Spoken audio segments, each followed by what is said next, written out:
Hello, Craggy Rugby fans. All of our content in the lead up to the big game, including the big chat with a member of the coaching team the night before the match, is going to be part of our patreon.com/Craggy Rugby exclusive content starting from October. You can become a club member to get access to this kind of show each week, and lots more as well besides. So while you're listening to this and enjoying it, why not log on to patreon.com/Craggy Rugby and find out how to get it throughout the season. Pete, it's ready to go again. New season, new coaching ticket. You're in Cardiff. You've already arrived. How did the trip over go? Yeah, it was very smooth. Thanks, William. No problems at all. So it's we set off from Galway this morning, obviously, and we'll head over and head to our captain's run session at the Arms Park, and everything's gone to plan so far. Yeah, just looking at the team selected, there's a couple of interesting ones in there. I suppose the one that jumps out at me is Mac Hanson, because we didn't see him in the two senior warm-up games. And then young Hubert Gilvary is on the bench because it's a little bit short at scrum half cover. Talk to me about Mac Hanson. What have you been seeing from him in training?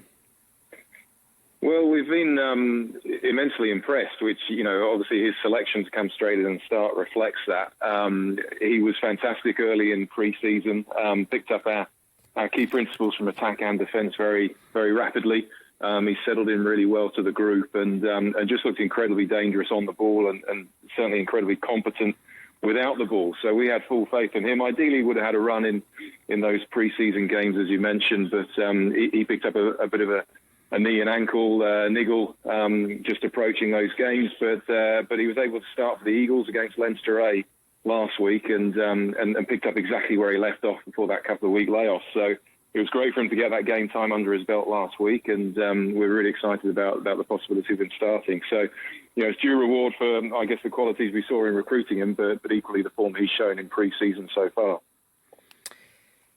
Yeah, I mean, it's a big opportunity for all these players. I suppose I don't really want to keep talking about players who aren't available, but, there's a few players missing, the likes of Gavin Thornbury, Dennis Buckley, and I suppose Leva Fafita was somebody that you would have been hoping maybe to get started in the first game, but you've got some good cover there. I mean, Cian Prendergast was very impressive against London Irish when he got that chance. Yeah, absolutely.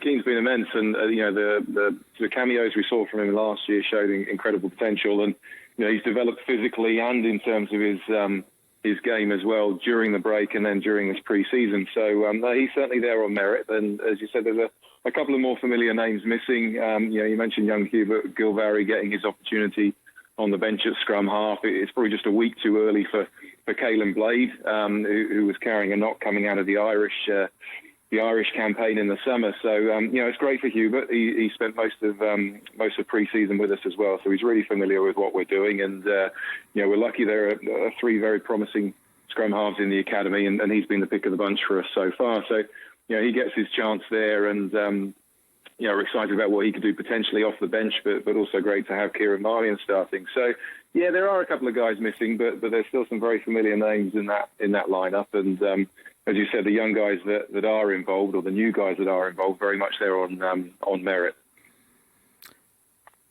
If you're as old as me, you'll remember a pop band called the Tom Tom Club.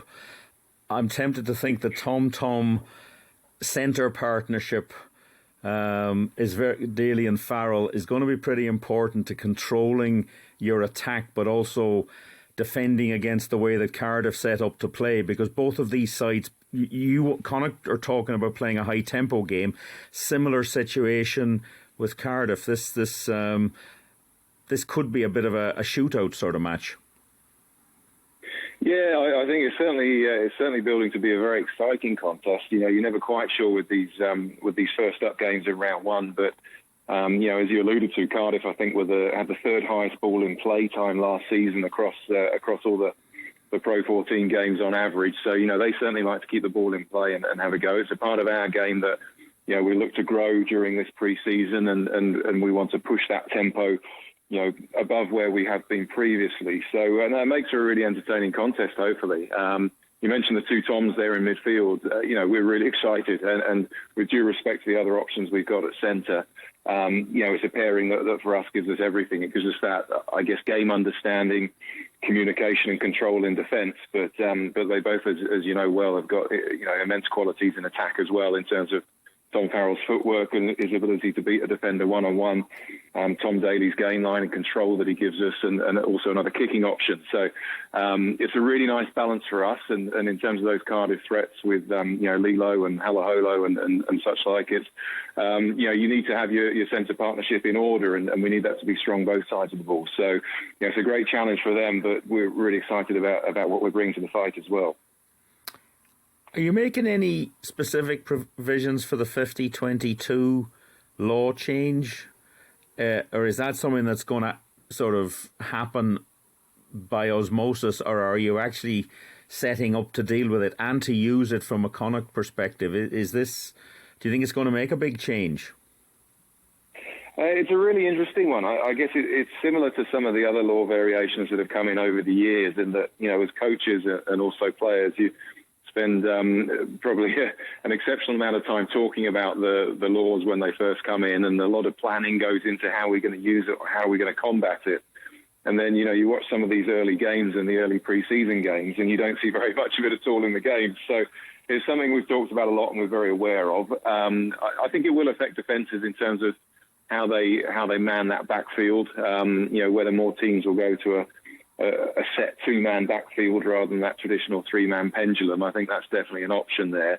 But I think we'll still see those three-man pendulums, and teams will just have to work quicker and smarter to make sure they take that kick space away. I think a lot of it will come back to individual teams' DNA in terms of how they want to play coming out of their own half. The teams that traditionally would kick out of their own half, particularly between their own 22 and the 50-metre line, they'll probably continue to do so, but know that there's an even greater reward for them. And the teams that want to have a go from deep will probably still have a go. So I think probably midfield scrums are the time that you'll be challenged most in terms of that balance between defending the front line, the running threat, and making sure you've got due cover in the backfield. So I reckon that's where it's going to be most dangerous for teams, or the best opportunity for teams. And we've certainly spent a fair amount of time on the training paddock working through those scenarios, both sides of the ball, to make sure we're well covered. What's the key to winning this, Pete? Because I know there were warm-up games, but they didn't probably go as well as you would have hoped. What do you need to get right tomorrow night to come out of Cardiff with a winning start to the season? Yeah, I think those warm-up games, as much as it's important and pleasing to get momentum by winning those pre-season games, I think it depends what your purpose with them. For us, we wanted to try out different combinations and give opportunities to guys. But really the key objective was to see evidence of our key principles that we're looking to bring in our attacking game and also the defensive side of the ball. So in that sense, we did tick some of those boxes, if not all. But we want to see that identity come through. We talked about playing faster, certainly in attack. We want to give ourselves the option or the ability to play through teams as well as around them. That's something we've been working on, fairly intensively through the pre-season period. So, increased line speed in defence. A lot of teams say that at this time of year, but there's some of the key objectives that we set ourselves to build across pre-season that we've worked on in those pre-season games. And all of those factors will be important against Cardiff because, as we said, they'll bring a high-tempo game. They're a good defence. Third least points conceded in the competition last season. So, we'll have to attack effectively, but we'll have to be relentless with that as well. They'll be used to a fast game, and we'll need to maintain our tempo and make sure we're accurate along with it. So, there's different bits of the jigsaw that go into it, but if we can stay true to what we've been building through pre-season and this rugby identity, I suppose, that we're trying to enhance and create, then I think we'll be in a good spot. They're generally tight games against Cardiff, particularly over here. But I don't think you see it as a game that's won in the first 20 minutes, but we'll be there or thereabouts and give ourselves every opportunity. I was talking to Di Young, the Cardiff coach, on a press conference earlier in the week, and he said this game will not finish 3 each. So let's hope he's right in that. Let's hope it's a really good, exciting start to the season with a good result for Connacht at the end of it. We look forward to broadcasting from Cardiff tomorrow night. Pete, thank you very much for your time, and good luck tomorrow. We'll talk again soon. Yeah, pleasure as ever. Thanks, William. Cheers.